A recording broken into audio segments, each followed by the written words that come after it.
Hey everybody, welcome to Shadow Work Library. On today's episode, we have my good friend Jenn on again. Jenn has been on the show before, so we won't get into a lengthy introduction, but I will say that working with Jenn now for a few years very closely in a professional relationship and a close friendship, Jenn has this amazing superpower of genuinely seeing people without all of their baggage that we have. It's difficult for us to look past as being the person with the baggage, right?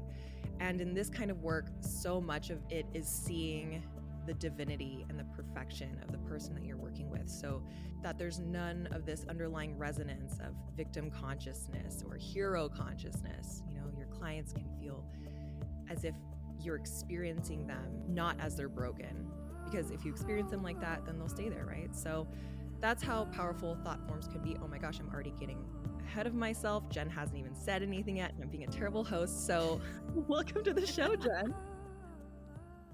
Oh, thank you for having me again, Jess. This is a nice little treat. I get to see you, chat with you. It's fun. Yeah, definitely. So for people who don't know who you are, would you briefly tell us a little bit about yourself and what you do? Oh, yeah. So I find that question so challenging. Like, who am I? I'm a human being. There's so many facets to that. But in a nutshell, I'm a mom of two tiny humans making their way in this world with me.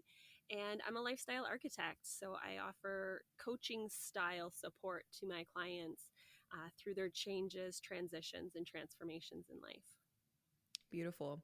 Today, we're going to be talking about a very important topic that is at the forefront of so many of our lives, and that's navigating big transitions. We're always in a flux of transition since we can be different versions of ourselves every day, every hour, but we're going to be talking about those big transitions like going through a divorce or quitting your day job to work for yourself. So, Jenn, I wanted to pass the mic back over to you. Let's break down these big transitions so we can understand the different pieces of it. Why are they so difficult for us to navigate? I think one of the big pieces that keep people stuck and struggling and resisting change or transitions or transformations is we're not really taught in any big systemic way in institutions that we regularly attend, school, work, family systems, things like that, how to do that. And we're definitely not shown how to do that well. And we do it often, moment to moment, day to day, year to year, decade to decade. And like anything, if we're not practicing it, we're not aware of it, how do we get really good at it? How do we master this thing that is a constant part of our lives? You're right there. I mean, we hear as parents, I'm not a parent, but I hear that from parents, giving your child a routine is really great because, well, kids love to know what's coming next.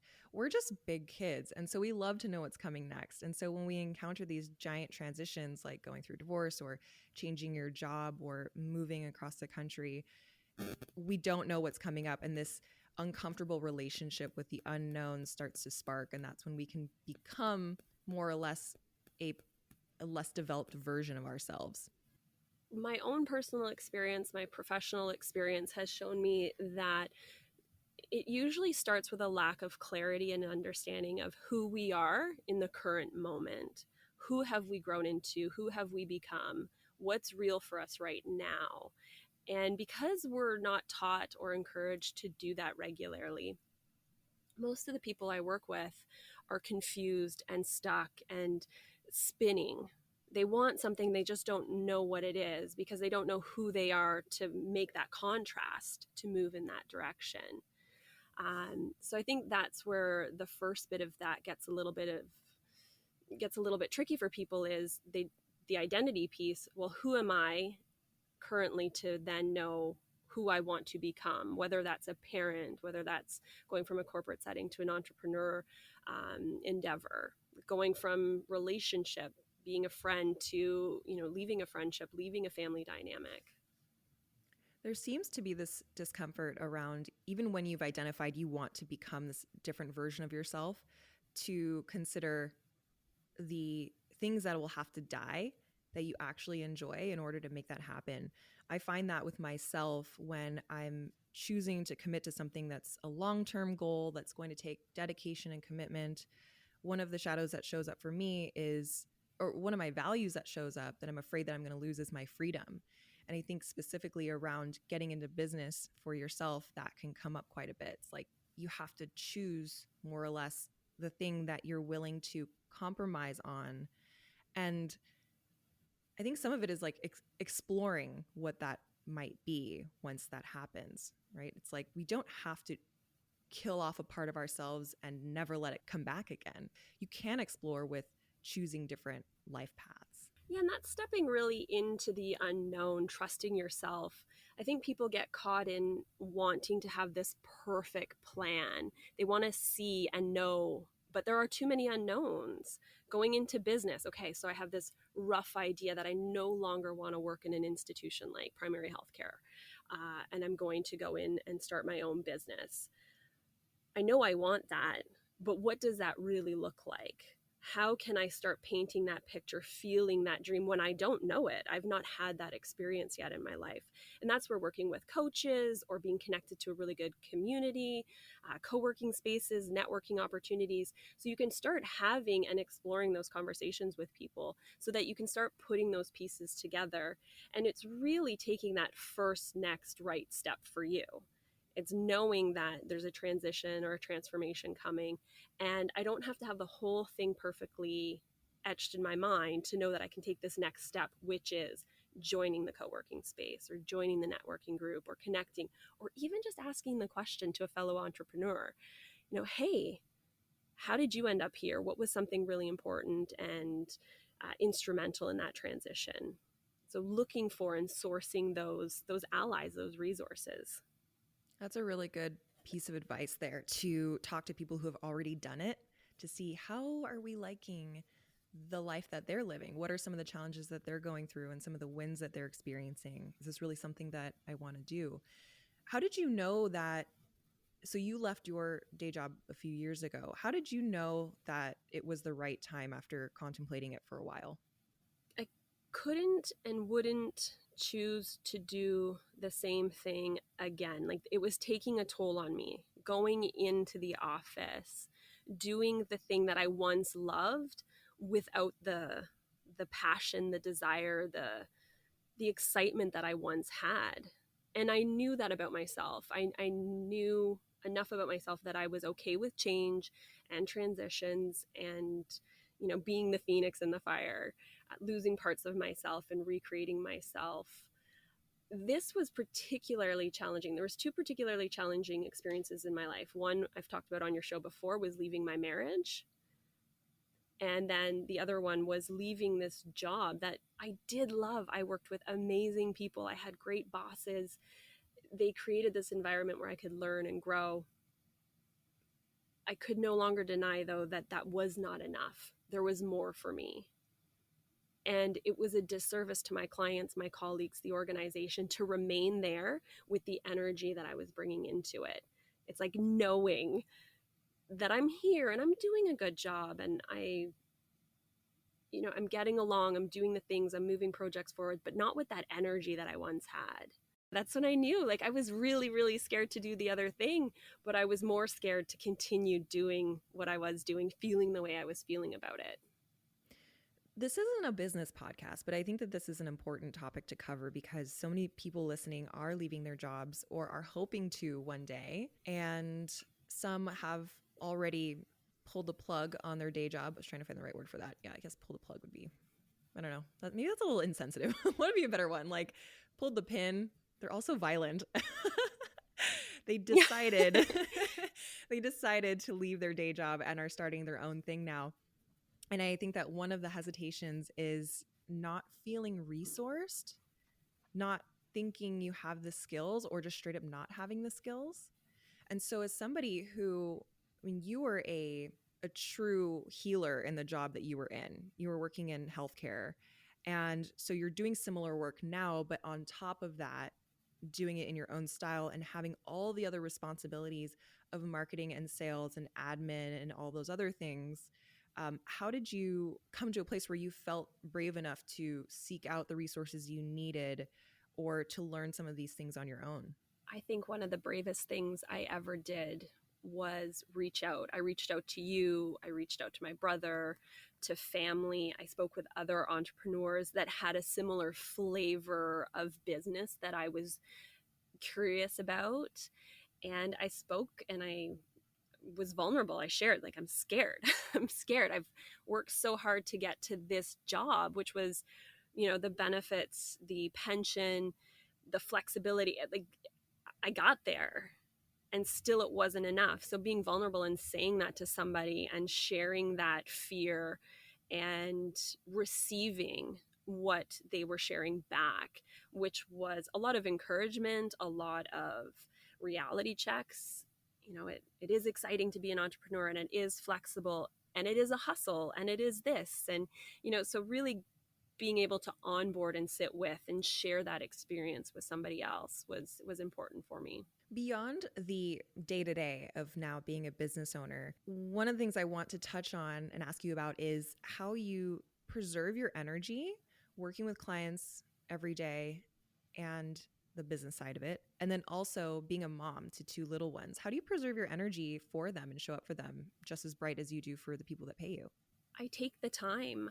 One of the luxuries that making this transition into entrepreneurship has afforded me is creating a pace of life, a way of being in the world that really aligns with me, that allows me to pause from, okay, work hat to mom hat to friend hat in community, participant.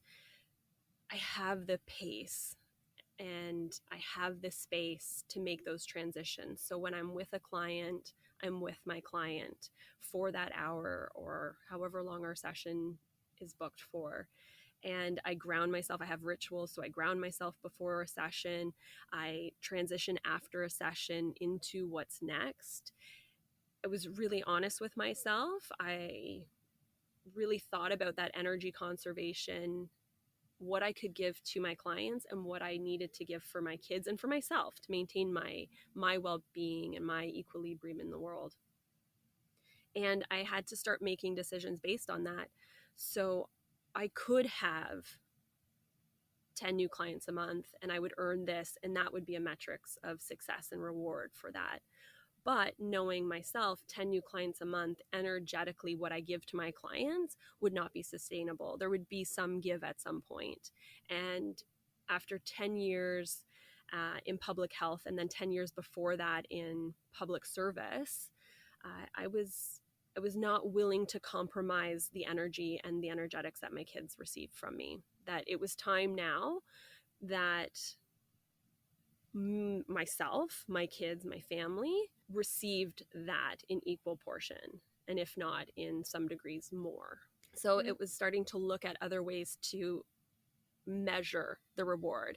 So financially, it's a different situation than a salary position.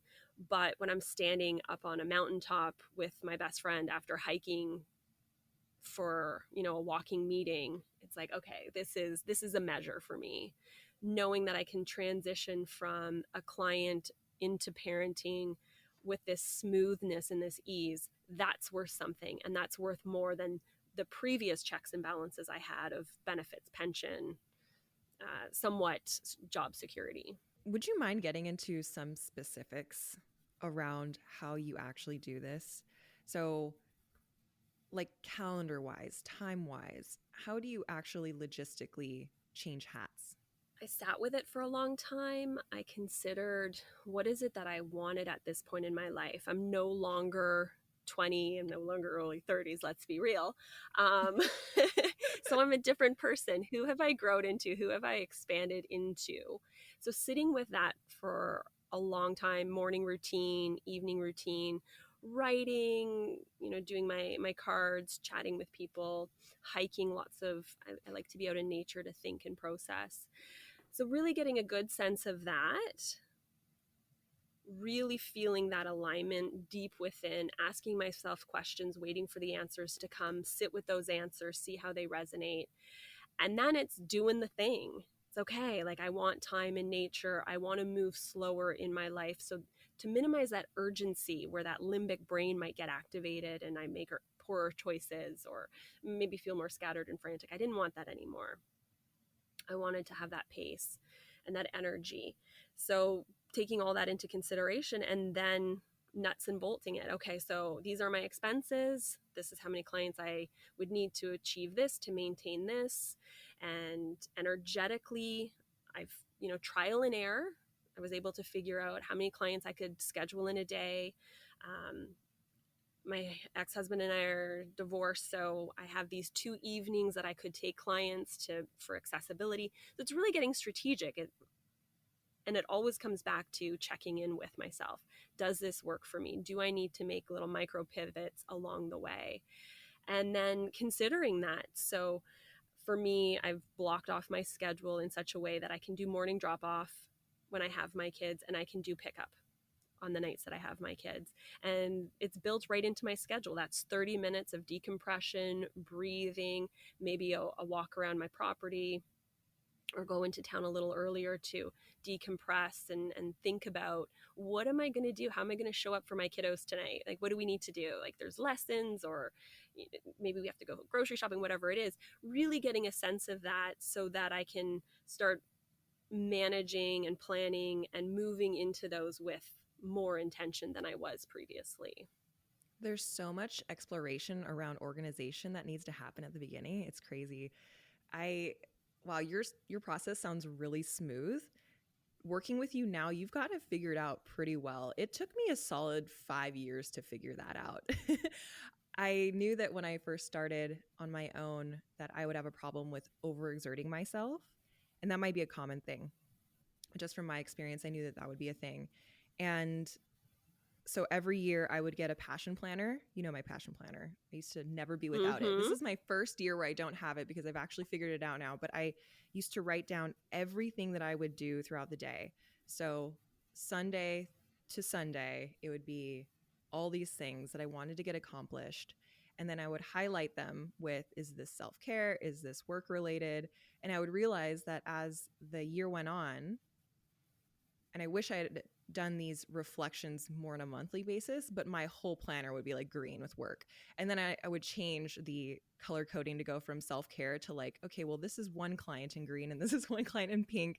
And basically I would just over exert myself to the point where I wanted to explode my business. I didn't want to be a part of it anymore. I wanted to work for the post office or Forever 21 and just like give my schedule off to somebody else who's more responsible.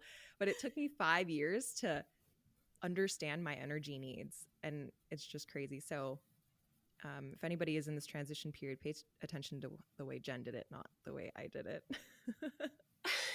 In fairness, I did a similar practice for much of my life. I was young, I was out of school, I was ambitious, and I wanted to work and I wanted to prove myself, and it felt good. And when I transitioned into entrepreneurship, I wasn't just transitioning my job. I was transitioning my life, my way of being. I was like, okay, I'm going to basically, and I think I used these words with you and Jeff one night, was I'm going to burn it all down and I'm going to rebuild. I'm going to keep some of the bricks, some of the wood, but mostly I'm going to rebuild for who I am now. And every brick that was put back in was like carefully considered. Is this going to expand me, elevate me? Is this going to be good or not for my kids, for my self-care? And again, going back to that urgency, I wasn't in a rush to rebuild. I gave myself permission to not know so many things. I was fortunate. I was able to set it up in such a way when I was leaving my work and selling a house that I created enough space where I was like, okay, so I can take this time to slowly cultivate my new way of being in the world. And I was able to stick with that. I gave myself permission to breathe and sit and practice the new way of being. Because it's very tempting to go back into urgent mode and money mode and job security mode. And I practiced this new way. and I got it right a lot of the times. I sometimes oopsed and overjammed my schedule, and then I would be quickly reminded, oh, I'm energetically off with my kids. When my schedule is cramped, stop doing that. Okay, lesson. Go back to the drawing board, practice that.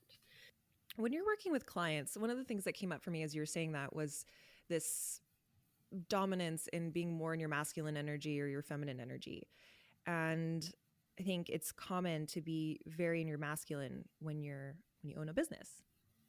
Even in this awakening space that we're in, where we are so tuned into the feminine as being such an important part of life, that's not really honored as much as the achievement and the doing and the generating, that being and being a good mom and being present to your kids and your family and your friends. So do you find that you have clients that are more on one side or the other? Yeah, I think when most people experience struggle or stuckness, it's because they're not in harmony with themselves, their masculine energy, their feminine energy, whichever way that might slide for them. When there's harmony and peace within, you're finding that balance, that harmony for yourself. You're in it, and people are usually stuck, unclear, unsure when they're finding their way to myself or a fellow coach or a therapist or a counselor. There's a rub, there's a grind, something's happening there. And yeah, feminine energy, masculine energy is coming more and more into that conversation. So how does discipline play a role with both of those types of clients?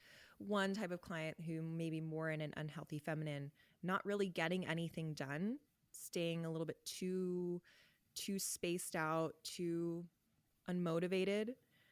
And how does discipline play in with your clients that are more in that masculine of really achievement oriented or very do? It's providing a space where they can safely explore why. Why are they heavily in one energy over the other? Again, getting clear. Why is it the way it is? Why do I not feel balanced?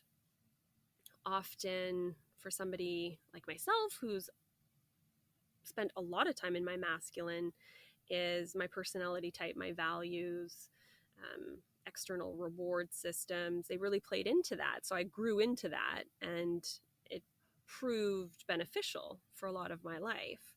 Whereas when I was in my feminine, that wasn't as safe for me. That wasn't rewarded. And it didn't even feel safe for myself because I didn't know how to explore that and nurture that side. So yeah, exploring it, sitting with it, understanding the stories, the narratives, the experiences in our lives that have us playing more into one than the other, why we over-identify with our feminine or under-identify with masculine or vice versa. And then asking the clients who know themselves better than anybody, when you create that safe space that they can go there, and asking them, what do you think is something you can do to move you more into this harmony or this balance with the opposing energy? What feels safe for you to do? I would love to rewind a little bit and talk more about that process. So if you have a client or anybody who's listening and they know that they have something that they want to do or a way of being that they really desire, and they don't know exactly what's keeping them from doing that, you take them through the process of figuring out, okay, when did that belief crystallize? Is that right? You take them back to a moment in time where that story was solidified in them?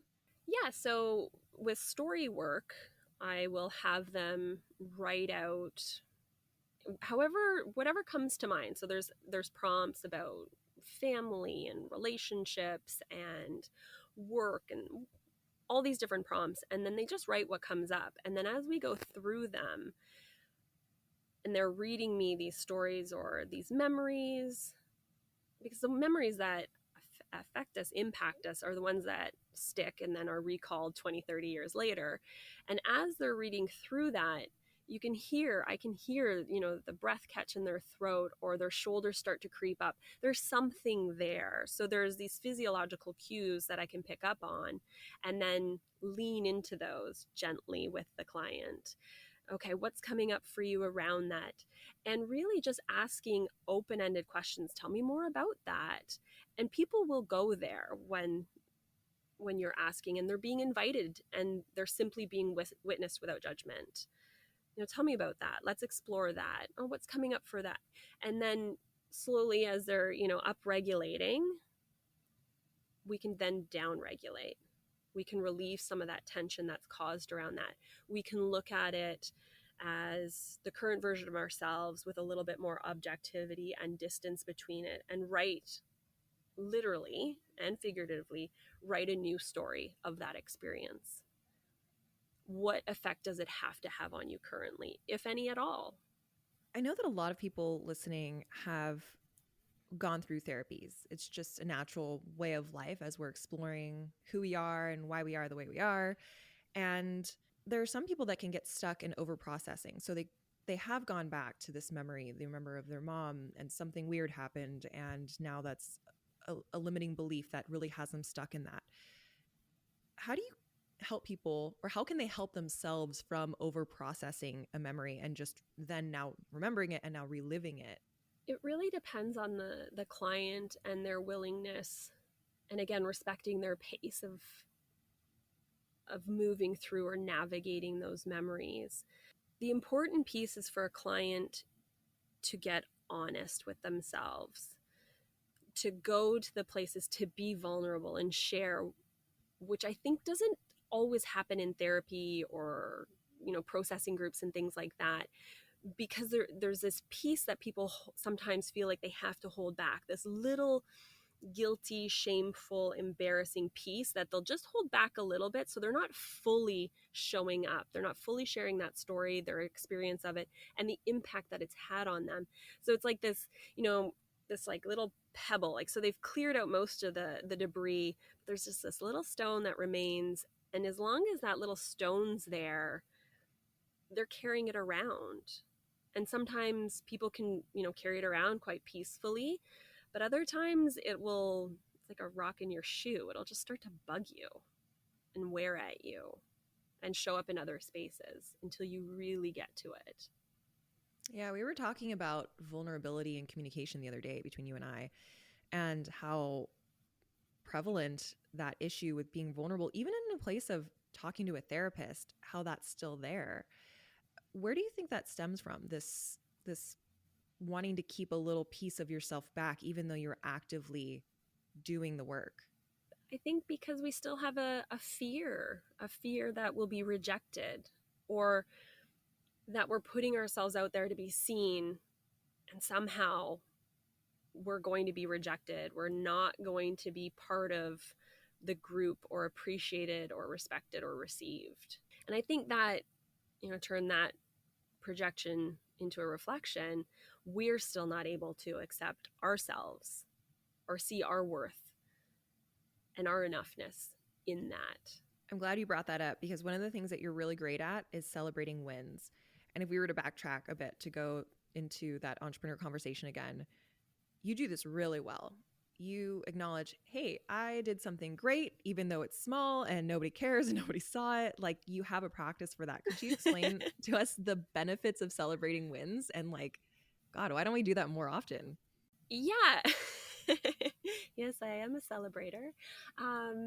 We're not taught to do that because it seems boastful, and we don't want to get a big head, and we don't want to be seen a certain way by people. And the reality is, we are programmed to see those things for ourselves. Like, we know when we're missing the mark. We're super hard on ourselves as humans. We don't need more of that. We need more of the wins. We need more of the reminders that we're not all just messed up, shadowy, broken beings. We're whole and we're perfectly imperfect. And within all of the chaos and all of the grit, there are moments of beauty and joy and laughter and fun and reward. So how do we help our little humans be better at transitions than we ended up being taught? Something I practice with my kiddos is communicating.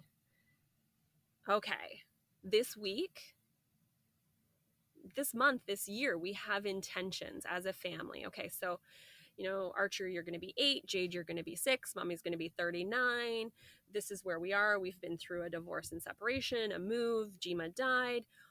What's next for this year? What do we want this year to look like? So Mommy's going to be starting a business, and Jade's going into grade 1, and that's French immersion. And Archer, you're going into grade 3, and you're continuing with French, and you're starting horseback riding. Okay, so this is, our year as a whole. What kind of adventures do we want to have? What did we really like about the last year? What do we want more of? What do we want less of? And really bringing kids into that conversation so that they're getting that sense that life is the micro, the macro, it's evolving. And then in the moments, breaking that down so we get our overview that we review a few times. Okay, this is the week. You're with Mommy this many days. You're with Daddy this many days. This is what's happening. And for me, that helps my kids prepare. They're just aware that something's coming, that there's going to be a change or a shift, and this is how we're going to manage it. So I know that for my kids, the first day that they either are with me after being with their dad or vice versa, there's a lot of reconnection that they need. So we don't plan anything with other people on those days, generally speaking, so that we can be at home and we cuddle on the couch and we just really do the things as a family that connect us so that they're grounded again. Now they're going to be with me for this many days, and we work through those transitions. And then in the moments, again, this is where pace has been so important for me. Okay, in 10 minutes we're going to do this. In or after lunch we're going to get in the truck and we're driving to town and we have to get these things. So preparing them and involving them in that. And sometimes there's resistance, they don't want to. Okay, so let's have a conversation around that. I'm going to consider you, you're going to consider me. Archer, you're going to consider your sister. How can we do this together smoothly as possible? Okay, one thing that has been really helpful, Jeff and Jessica, when they were watching my kids, reviewed Maslow's hierarchy of needs. So we often go back to that as a family. I didn't have a great sleep. I'm tired. I'm feeling a little cranky. Okay, then that allows them to give me space or vice versa if they've not had a good sleep. And language, to share their consideration. Like, I don't really want to go to town. I'm tired. I'm still kind of hungry. My tummy's upset. Okay. And allowing them to make some of the decisions for us. They don't want to go, even though that was my plan. I'm going to pivot. I'm going to adjust for them. And also, transitions don't always go well. Revisiting those. Okay, so what wasn't okay about that once everybody's cooled down or has a moment to breathe and decompress and reconnect? Okay, what happened there? What could I have done better? What could you have done better? And then, if it didn't go so well, also after the fact, what did go well? Okay, so you didn't want that to happen, but it ended up happening. And look, it wasn't awful. There was, a couple bonuses in there that we weren't expecting, so letting them see the way the world works in terms of change and transition, and highlighting how they too, as little humans, are transforming. We don't have to melt down every morning before school. We came up with a plan, we made the change, we did the thing, and now mornings are awesome. That's awesome. I love that. There's so much we can learn from little kids about how we can operate as more highly functioning adults. Like, I was just thinking about Archer and Jade and how they have their stuffies. Those seem to be the things that anchor them when they're in those moments of upregulation, or they're doing a transition that they're not fully enjoying. And I think that would be cool to explore as grown adults. What are the things that anchor us into feeling that calm? I know breath is something that comes up a lot. Is there anything else that you use with your clients to help with that upregulation when something's happening that you're just like not liking? Yeah, breath is the biggest and one of the easiest things they can do. When you're starting to feel that upregulation, anxiety, fear, doubt, breathe. 3 big, deep, grounding breaths and set that intention. Okay, I'm noticing I'm upregulating. I'm going to downregulate myself, really being intentional and mindful about it. and mindfulness, whatever that is for you, meditation guided or otherwise, walking or seated, getting into a practice and a rhythm of mindfulness that you're training so that when you're in the moments of upregulation, you're stressed out about something, a presentation, you can lean on that tool, that practice to help you through it. Yes, so breathing, a regular meditation practice, healthy eating, good sleep hygiene, nourishing foods, hydration, set yourself up for the best possible physiology so that you can manage day-to-day stresses, changes, pivots, upheavals. Let's be honest, sometimes it's just straight up chaos. It's totally unexpected. But if you're feeling good at that basic level, you're going to deal with the chaos and the upheaval much better than you would. Yeah, you're still going to feel the feels, but you'll know that you can trust yourself to regulate through it and move through it. There's so many different types of energies to navigate beyond what I learned as a child of happy, sad, hungry, maybe a couple of other things, angry, confused, right? Like so many things. And energetically, we're getting into a big year. It's obviously been a big couple of last years, but we're getting into another big year in 2022. If y'all listened to the last show that I did with Richard Millette, Richard is one of the most positive, optimistic people I have ever met. Like, that is not over exaggerating. And he was like, oh girl, hold on to your hat. It's about to be pretty nuts. Systems are crumbling. We're all going through big transitions. We don't know what that is really yet.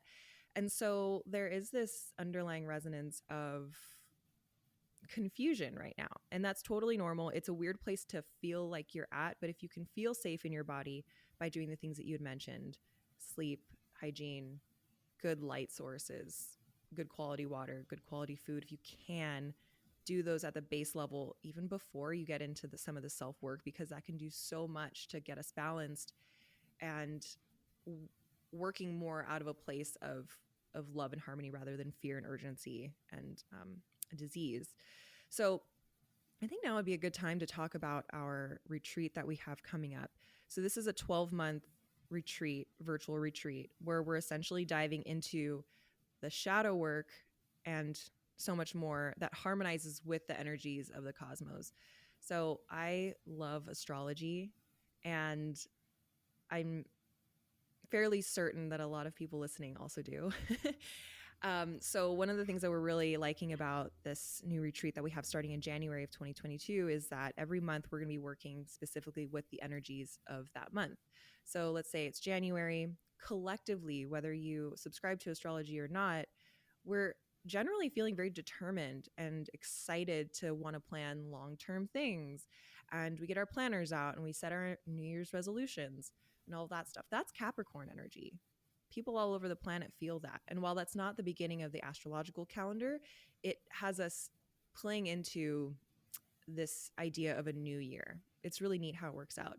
So we're going to be diving into the shadows and the gifts of that energy every single month so that we can work with it and not against it. And one of the topics that we had covered here a bit is communication. So that would be something that we're covering in the month of June, our Gemini month.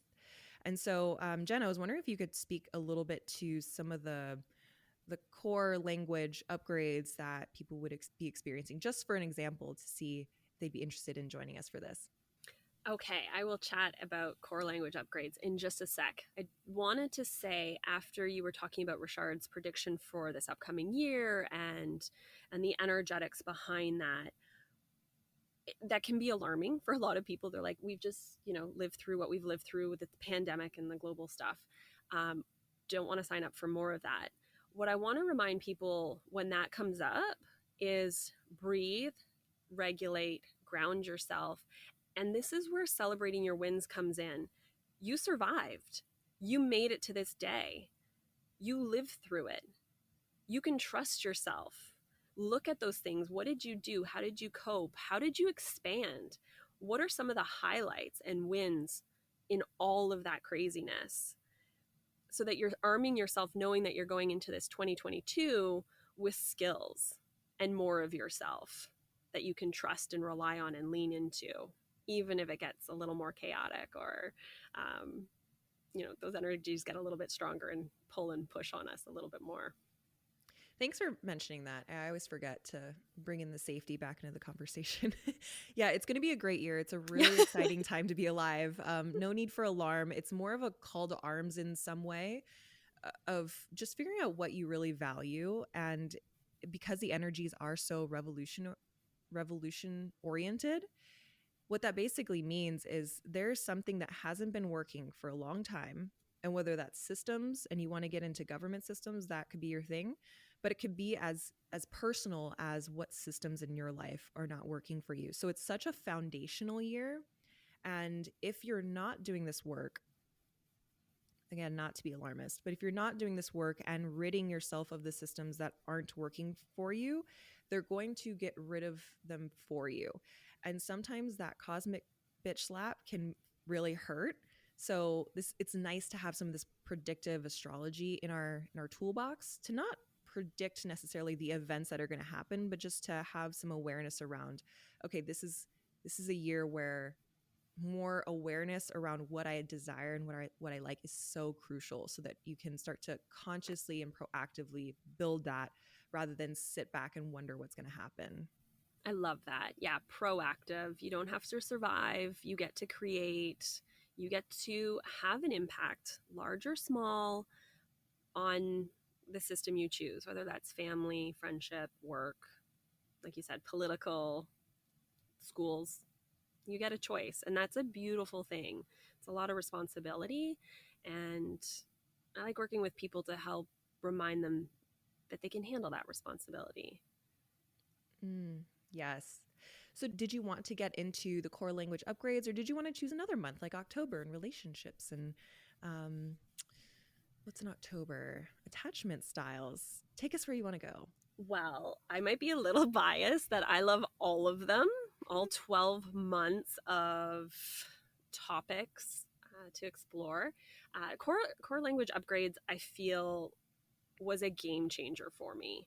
I studied my undergrad, my postgrad on behavior change management and human optimization, and 20 years working in health and public service to help people optimize their situations themselves. And feeling like I was doing a good job, I could see people getting moving along in the direction they want to go, but there felt like there was this missing piece. Like, if only I had this, then this would be way easier. And when I did core language upgrades vocabulary with the Enlifted community, it like blew my mind that such simple intentional changes in our language, from what is called conflict-centric language to architect language, can help people with change, transition, transformation. And I don't ever remember being taught, about negations and how they make me feel and how they influence my thinking and my mind. I don't remember anybody telling me about projections and how that creates a victim mentality and a sense of learned helplessness.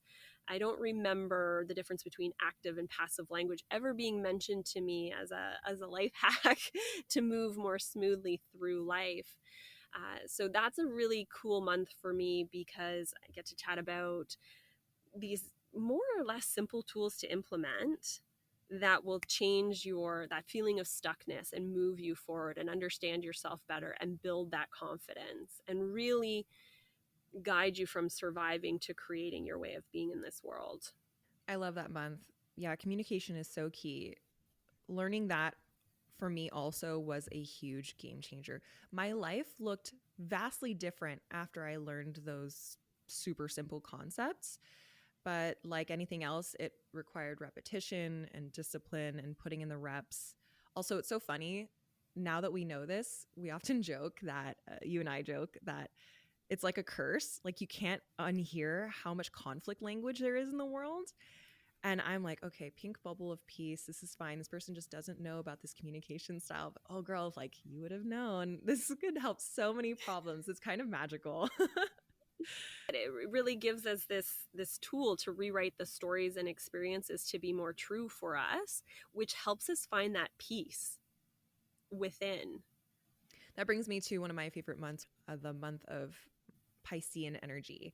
And that's all about dreams and intuition. And so that's close to my heart because as somebody who completely ignored my intuition but knew that there was something in me very loudly screaming at my whole life to do something opposite of what my brain told me I should do or my impulses told me that I should do, that was a skill that I learned you can hone just like anything else. Just like learning how to write well or learning how to sing, you can learn how to use your intuition better.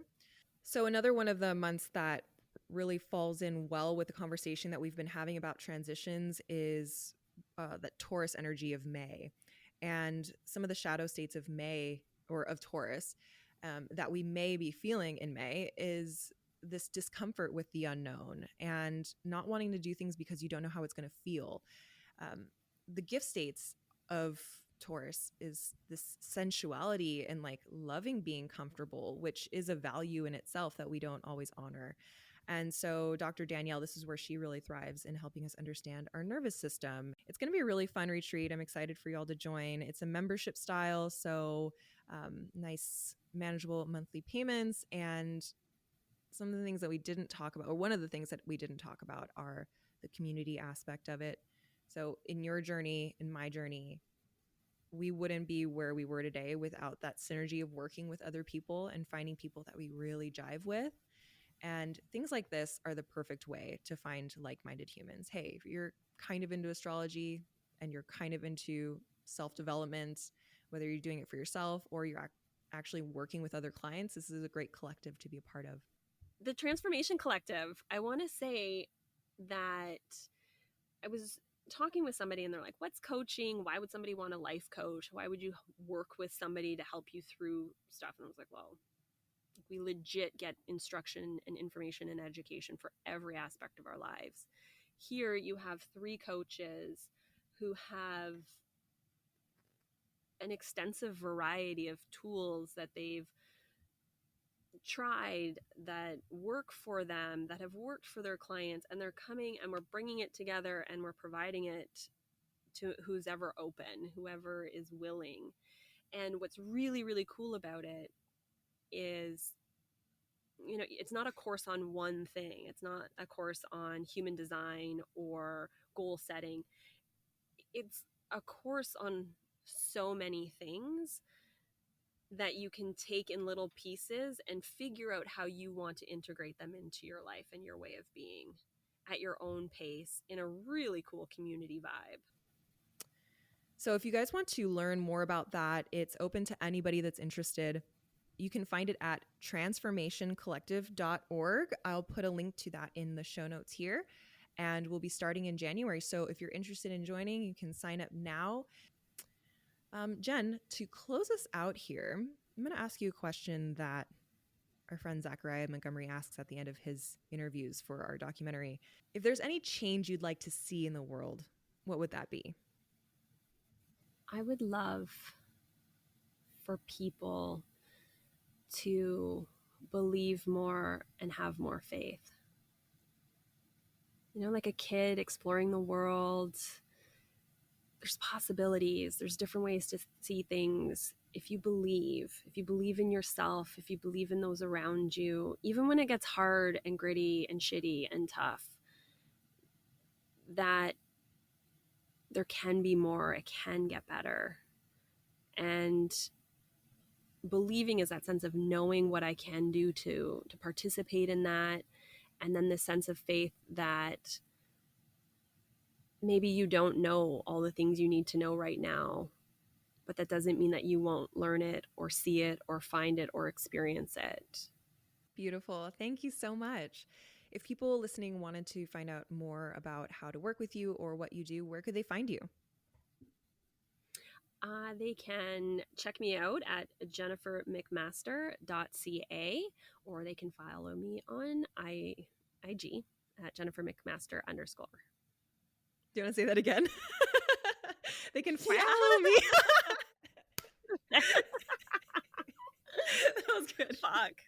I'm like, talk about my systems upregulating there. I'm like, fuck, I don't want to tell them to go to IG, but I feel like I have to. Don't go to IG. Just check out my website, reach out, connect, call, chat with me, and we'll take it from there. It'll be more organic. Hey, it's all part of your system. Yeah, like if everyone's telling you you should and you don't want to, like you don't have to do it. Jenn, thank you so much for joining me today. I'm looking forward to hanging out with you more in person in a couple weeks. Oh gosh, no, this week for the process. It's going to be exciting.